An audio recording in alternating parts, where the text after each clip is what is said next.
Right on cue.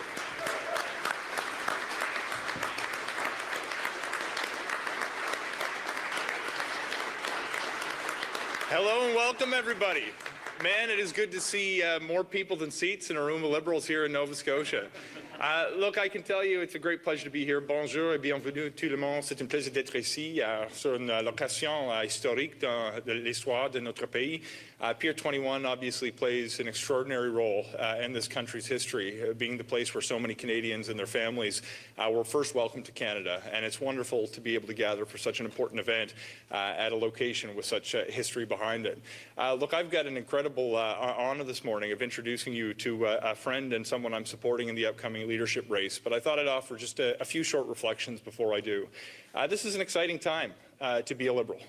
The conversations I've been having over the last couple of weeks in particular have been filled with a level of energy and enthusiasm that I frankly haven't seen over the last couple of years. People in our community are talking with a real energy behind the next campaign, and it's because they found a candidate that they're pretty excited to support. I can tell you the conversations over the last few years in our community have been filled with some real frustrations that people have had. Frustrations with the cost of living, frustrations about whether their voices were in fact being heard to the degree they wanted to from the federal government and governments across different levels. But I can tell you one thing that people have said resolutely and repeatedly to me is they do want change, but they're not interested in the kind of change that Pierre Poilievre is representing. I can tell you we have an opportunity to present a kind of change that is more focused on the economy, more focused on the cost of living for ordinary working people who live in our communities here in Nova Scotia and across country, without compromising the commitment that our supporters want us to maintain to important social values, like protecting the environment, making sure working class people get a fair shake. Well, when I started thinking about who I was going to support in this upcoming leadership contest, I came to the conclusion very quickly that it was going to be Mark Carney. When I talk to the people in my community, I feel I have a duty to reflect their feedback in the decisions that I make as an elected official and a member of the Liberal Party. And they tell me that they want change, but they want to focus on the economy. They want change, but they want us to continue support for initiatives that are going to protect our environment, but in a way that works for their households. Folks, we literally have a person who's put his hand up, who cares deeply about this country, who is renowned globally for his expertise in all things economy and his ability to mirror the important objectives of growing the economy with protecting our environment.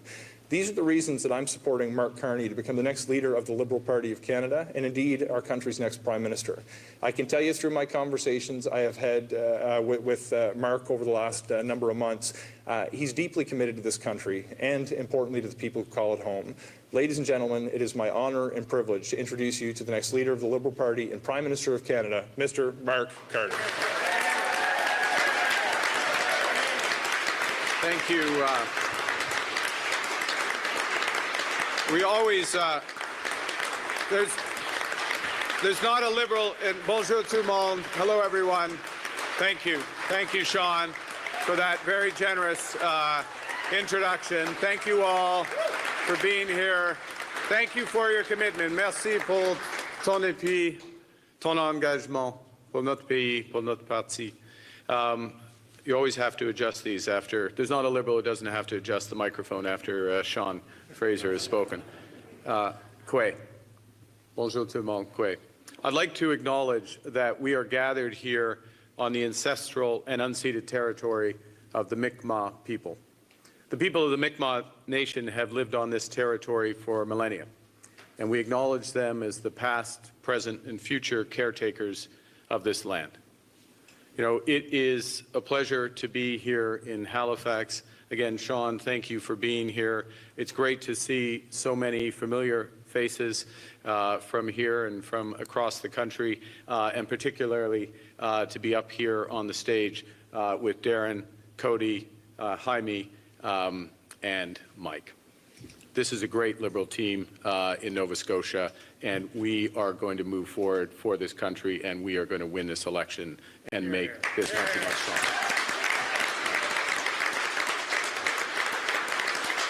And one of the reasons why we have to win this election, I'm going to start by saying a few words about what's happening with our neighbors down south. President Trump's tariffs on Canada could be imposed as early as tomorrow.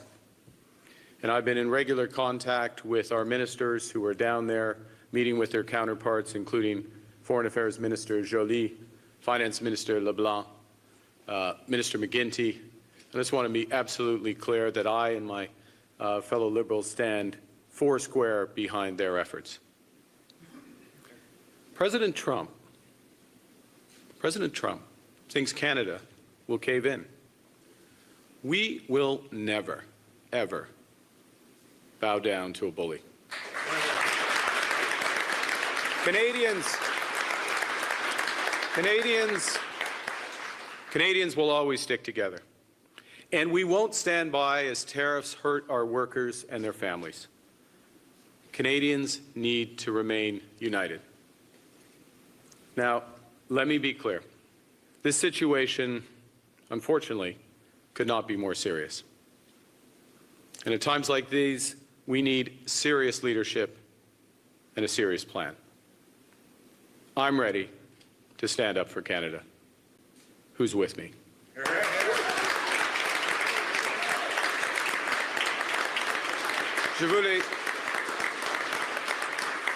Tout début, je voulais prendre le temps de répondre à ce qui se passe au sud de la frontière. Le président Trump pourrait imposer des tarifs aussitôt que demain. J'ai été en contact avec la ministre des Affaires étrangères, Mélanie Joly, et j'appuie ses efforts ainsi que les efforts du ministre des Finances, Dominique Leblanc, pour défendre notre pays, le Canada. Le président Trump veut qu'on perde notre sang-froid et qu'on abandonne. Nous ne resterons pas les bras croisés alors qu'il menace nos travailleurs et leurs familles. Ça ne pourrait pas être plus sérieux.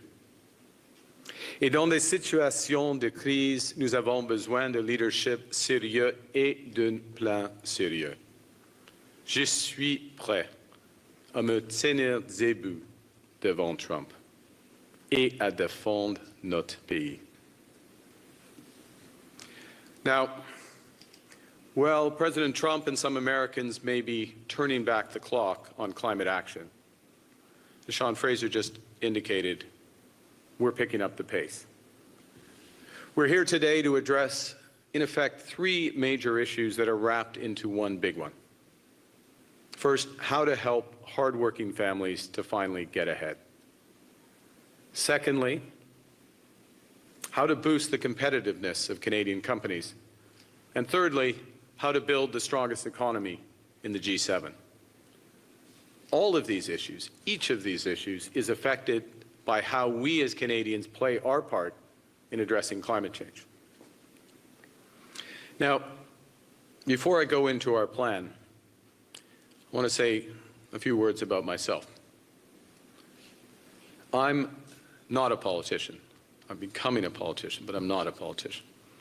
And so slogans, slander, and sound bites don't come easily to me.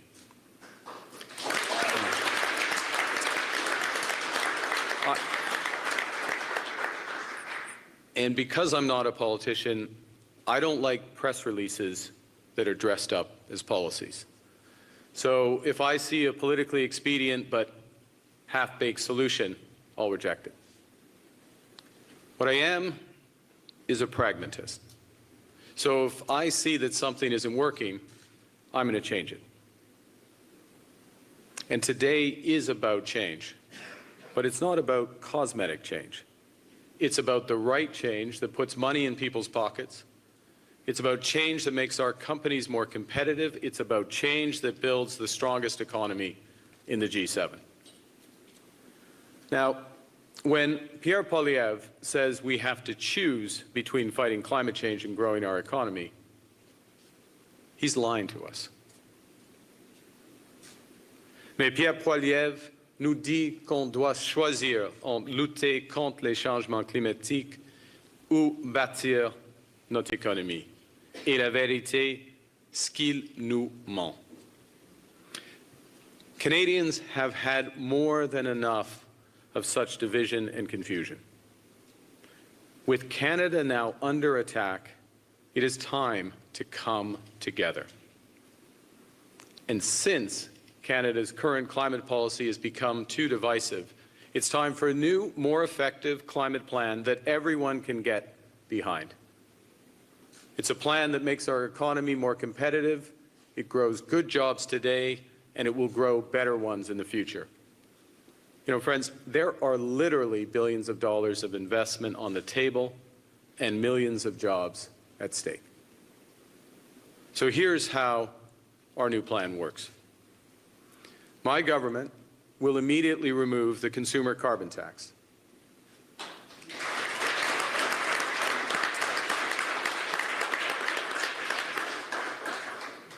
But we won't stop there. Instead, what we'll do is create a system of incentives to reward Canadians for making greener choices. So it means that you'll no longer have to pay more to fuel your car or heat your home.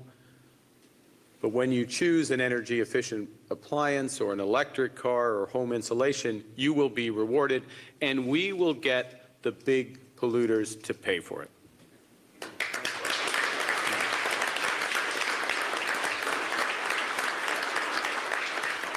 En tant que chef, je vais annuler la taxe sur le carbone et, à la place, créer un système d'incitatif pour récompenser les Canadiens et Canadiennes qui font des choix éco-responsables.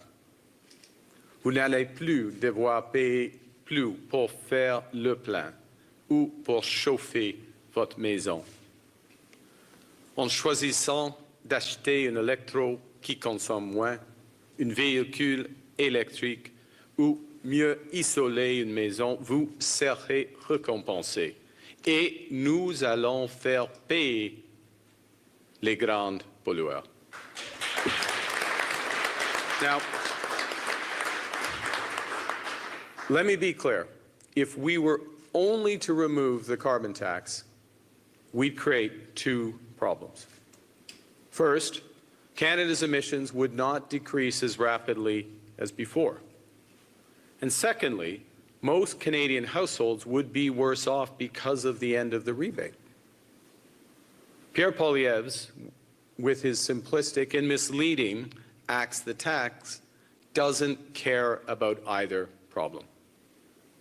Now, that's possible because he doesn't really believe in climate change.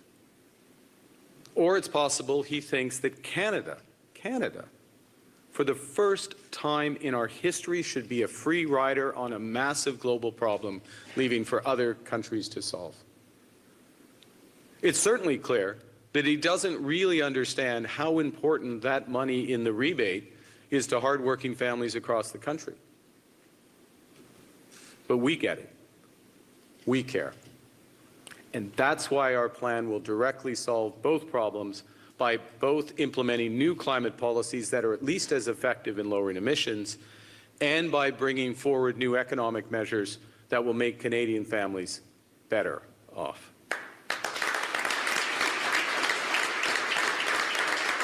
So how does it work?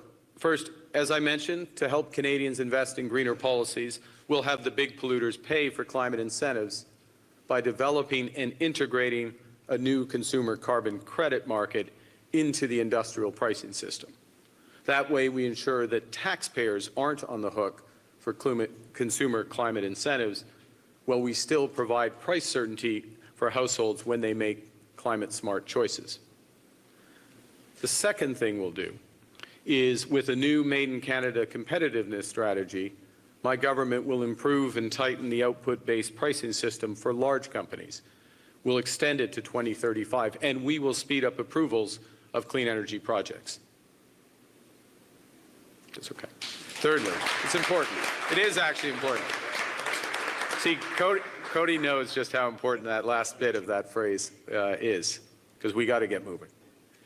Third thing we're going to do is to ensure that there's fair competition for our companies and that we penalize high-polluting foreign imports. So we're going to develop a carbon border adjustment mechanism. What that does is promote jobs here at home, it prevents carbon leakage abroad, and it aligns Canada with our allies who are still engaged in the fight against climate change.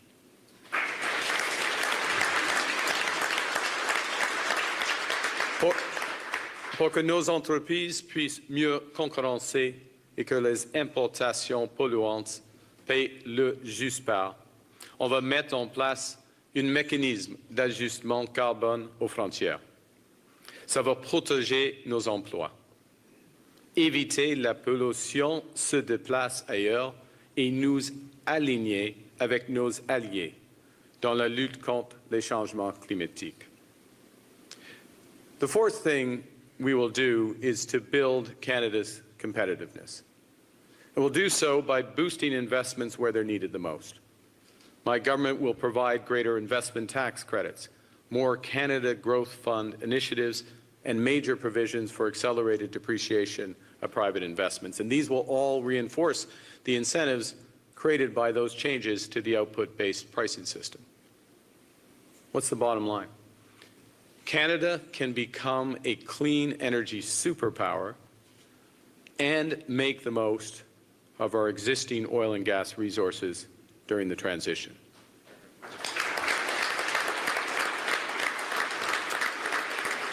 And there's more. We now have an opportunity to leapfrog the United States while they turn inwards and attempt to turn back the clock.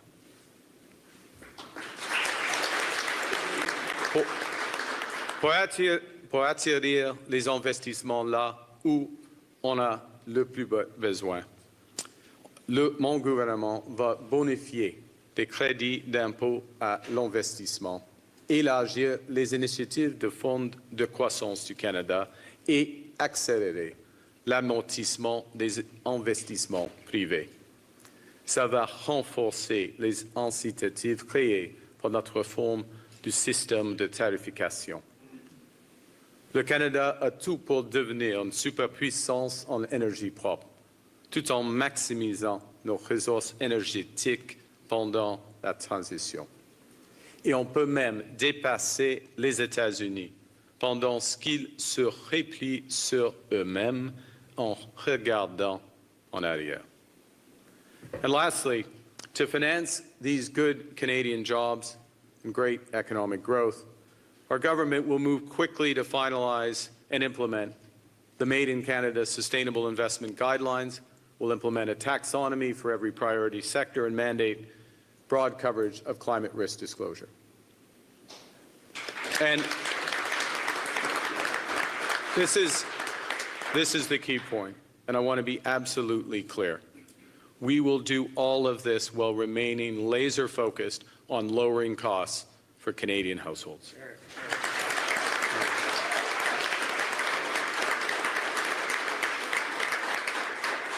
So we will be making big economic changes to ensure those households are immediately better off, and I very much look forward to sharing those plans with you in the days to come.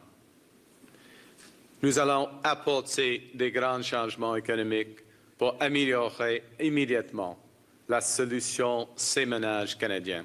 Et j'ai hâte de vous présenter ces plans dans les semaines à venir. Now, let me finish. Eventually, the fever that has gripped our neighbor to the south, eventually that will pass. But while that fever rages, we will remain, as Canadians, we will remain resolute and we will remain true to our values. And those values include solidarity with one another and sustainability for our children and grandchildren's futures. So that's why the measures I'm announcing today will reduce emissions faster than before. They'll help create Canadian jobs. They'll build the competitiveness of our major companies and begin to realize Canada's immense potential to be a global leader in a clean economy. By working together, we will build that strongest economy in the G7, regardless of what happens south of the border. And we will do so for all Canadians across every generation. Merci beaucoup. Thank you very much. Merci. And quoi? On va commencer avec des questions? Oui. Okay. So thank you, and I'll now be pleased to take questions. Thank you, Mr. Je suis Carney. prêt de répondre à votre question. Thank you, Mr. Carney. We're going to start with the question period. We'll do one question, one follow-up. On va commencer avec la période de questions. Une question de suivi. S'il vous plaît, vous identifiez et nommez votre média. Please identify yourself and name your media. Go ahead. Hi, Chris Lambie, National Post. You say you'll drop the consumer carbon tax, but will you maintain the federal industrial carbon tax? And if so, are you maintaining the current government levels and increases? Thank you for the question. It's an important point. Yes, we are maintaining what's called the output-based pricing system, which is the price that large polluters will pay. The important, and there is an expectation, as you know, that that price will rise over the course of this decade. What that does is it provides a very clear signal to large companies to make the investments now, to get their emissions down, to become more competitive. What is innovative, one of the things that is innovative about what we're doing is we, in effect, will provide them with more options to reduce emissions because they will be able to pay for the emission reductions of Canadian households. To be absolutely clear, you're sitting here in Halifax and you're trying to make a decision about buying an EV or a heat pump or home insulation or a better appliance, you'll see a clear fixed level of credit that you're going to get. But we as the federal government will turn around and monetize that from the large polluters. And that way, the taxpayer's not on the dime. The large companies have more options. The system's more efficient. We move forward together. Thank you. Can I, one follow-up? Will you be running in the Halifax by-election for the seat vacated by Andy Fillmore? And if not, where will you be running? There are some excellent candidates for that vacancy, and I'm sure the local riding association will make the right decision for that. I'll say as well that one of the things, and it was referenced in the introduction, we are seeing a huge surge in interest in not just rejoining the party. We've had a huge increase in membership of the Liberal Party, but also in candidates, new candidates putting themselves forward, other candidates who had been thinking about maybe stepping away, remaining. That means that the number of ridings in which I can potentially run is diminishing, but I will be making, that's a good thing. By the way, I'll be making a decision in due course, and I look forward to putting myself forward for a riding. Yeah. Thanks. Next question. Hello, Sky Brida Blom with Global News. And I'm just wondering, I know you've announced larger scale plans, but for the Atlantic region specifically, what's on your radar? What's on the radar? Well, I think the first thing is on the radar. Let me say a couple of things. One of the points that has really impressed me over the course of the last few weeks, and it really has only been a few weeks, is conversations with the gentlemen that are to my left. Some of them went back further when Sean Fraser, obviously as a minister, but the conversations with the deputies in Nova Scotia, the men and women who are serving here across Atlantic Canada, and really getting a sense of their priorities, the priorities of the people they're serving. So one of the things that helped inform today's announcement, candidly, is those discussions, what's happening on the ground, how we can make it more effective.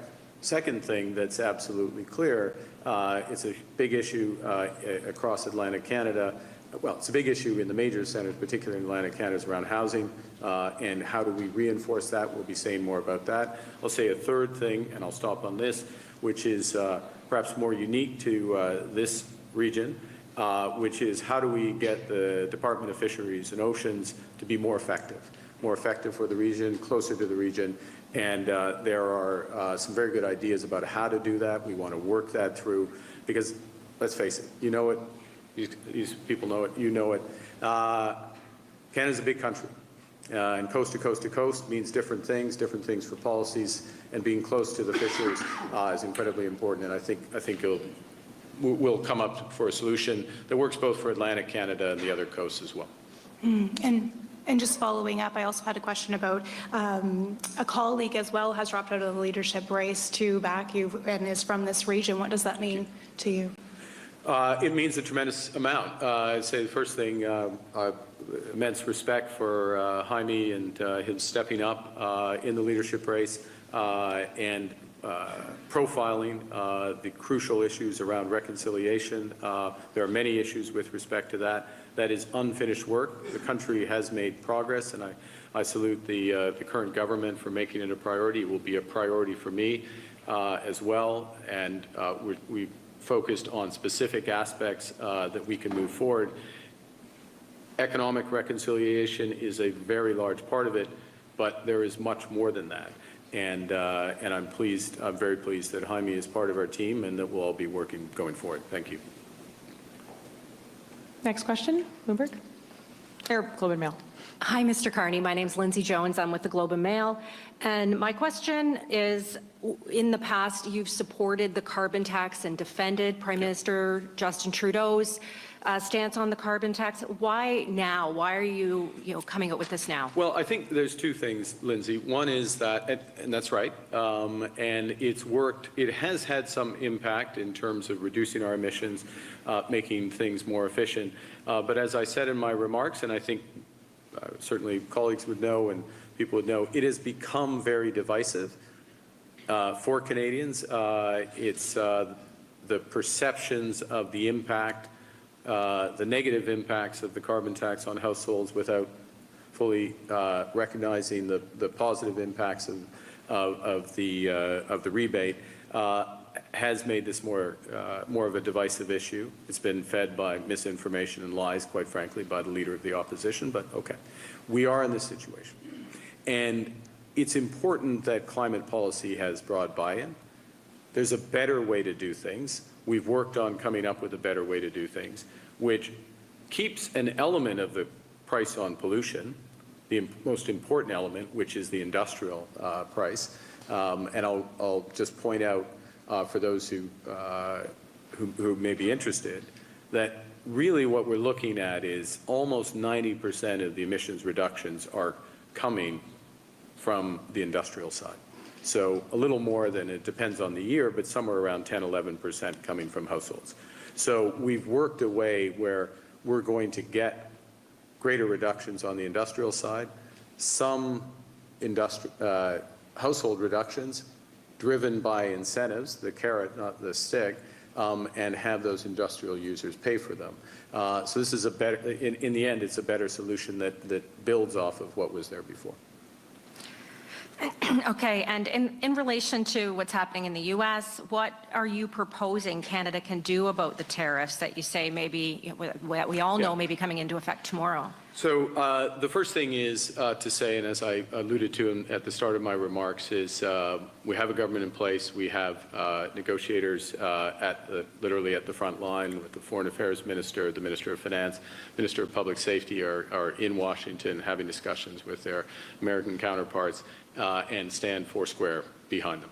Second is that, so I'm not going to say anything that undercuts or front runs or interferes with that.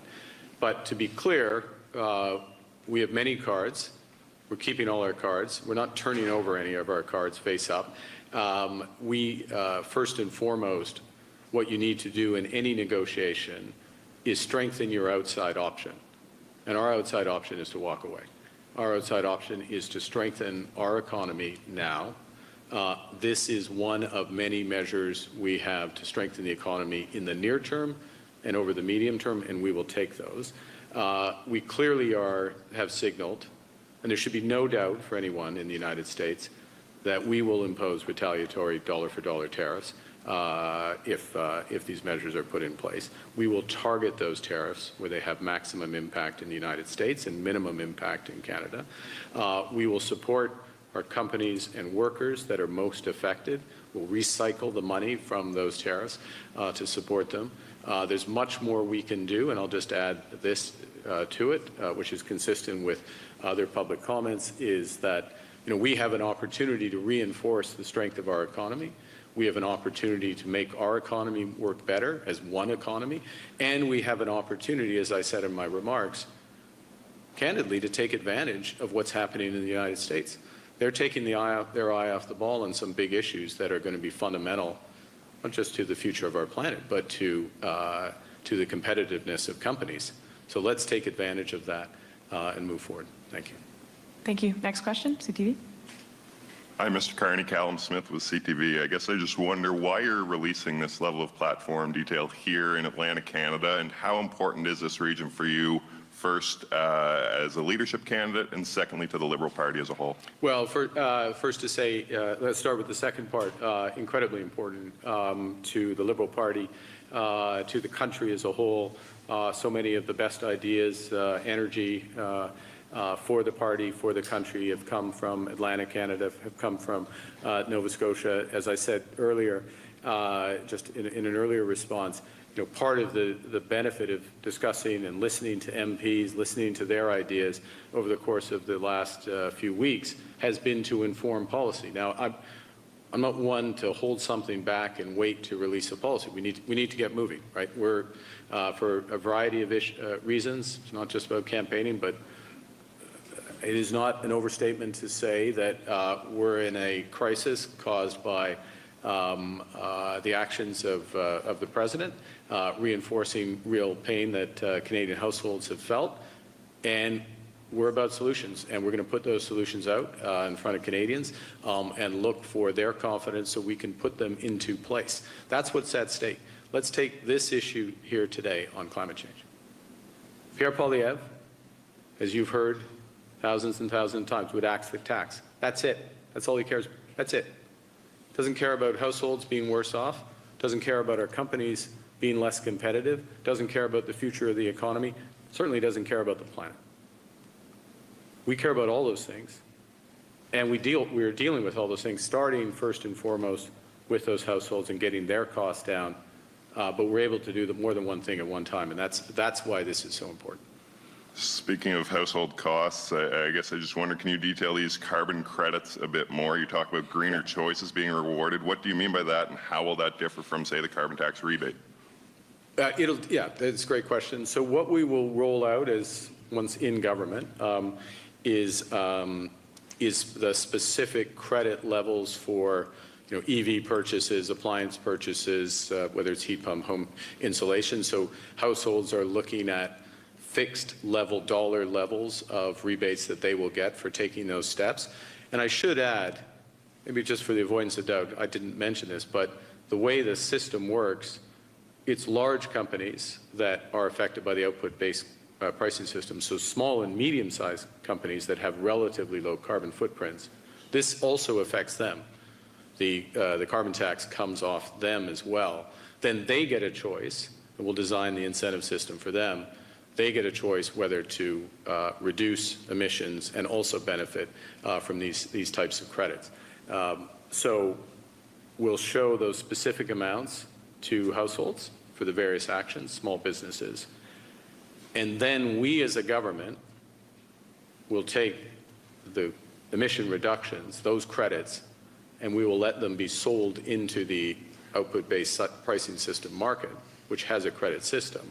And that's how the large producers pay for it. We can structure this so that there's no cost to the taxpayer, or recycle some of that money back into other climate action. Thank you. Thanks. Thank you. Next question, APTN. Hello, hi, my name is Angel Moore and I'm with APTN National News. Last week, the 13 Nova Scotia Chiefs rejected to be part of a $250 million program with the Department of Fisheries. They're saying that our treaties are not for sale and they are united and they want to manage their own fishery. And they're frustrated because they say that negotiations should be nation to nation because of the treaties, not with DFO officials. So if you become Prime Minister, would you support the nations of Atlantic Canada, the Mi'kmaq, the Wolastoqey, the Passamaquoddy, managing their own fisheries as the treaties state? Yeah, several items here, and in part, and in the element of your question, reinforces one aspect. It's not all about DFO, just to be clear, but one aspect of DFO and being closer to the situation on the coast. I was going to say on the ground, but on the coast and in the oceans. That's there. First point. Second point, absolutely, we have a responsibility as government. My government will certainly fulfill our constitutional responsibilities and respect those rights. We want to have a viable fishery that works for First Nations, works for all residents and fishers in Atlantic Canada. Thank you. Thank you. Through the campaigning, we've been noticing that reconciliation and Indigenous peoples haven't really been mentioned much. You did comment earlier today. If you became Prime Minister, how would you approach reconciliation different from Trudeau? Well, I think the first thing to say is that I think it's important to recognize, reconciliation is a process. It is not a process without end. It should not be a process without end. And it's important to recognize where there has been progress with respect to reconciliation. And it has been a priority of the government since 2015. There has been progress. There's more work to do. But in order for this to be effective and really move forward, and I just want to underscore that it has been a priority. We have made progress. There is more to do, first point. Second point, there are a series of issues, for example, around child services and devolution there and support accordingly, where we have major unfinished business as the federal government with First Nations on that, failed negotiations, as I'm sure you're aware, and Jaime and I have had a number of discussions around that. That's a priority. The second thing, or third thing, and I'll finish on this if I may, which is as a country, we're in a position where, yes, we have big challenges, but we have these enormous opportunities to build infrastructure, build housing, as Sean and his team have put out strategies there, build a clean energy infrastructure, and build beyond. So much of that will happen in partnership with First Nations. So the economic reconciliation aspect, really putting not just words into action, but into projects consistent with UNDRIP and our responsibility.